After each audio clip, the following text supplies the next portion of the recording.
Thank you. If you've been to the Ector County Courthouse, you may go sit on a jury, handle legal troubles, or even get married. But there is also a possibility you might get trapped in an elevator. News West 9's Sydney Jolivet spoke to the county staff at a commissioner's court meeting today to get an update on the problem and what they're doing to fix it. It's getting to the point where it seems like our elevators are almost down more than they're up. The Ector County Courthouse is a necessity to the community, but accessibility has been a question for decades.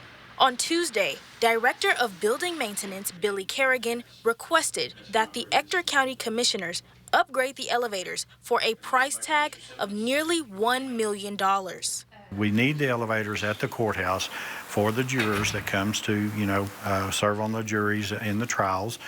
Some of them have, handicap accessibility needs, and so they can't take the stairs. So it's very important that we have the elevators for that reason alone. The request was tabled for the time being, but in the last month alone, 4 incidents have happened with the elevators. We have had a few instances where they were stuck to the point of having to have a ladder to slide down into the elevator and help the people crawl out and get them out. Kerrigan recounts one family and their kids experiencing fear and stress when they were stuck.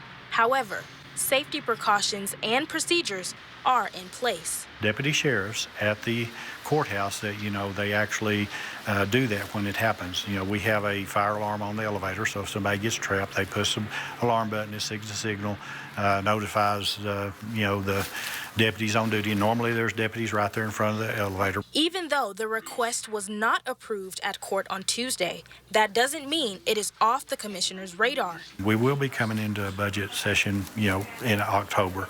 So, even if we don't do something at this point, I'll bring it up again and see if we can push it through then.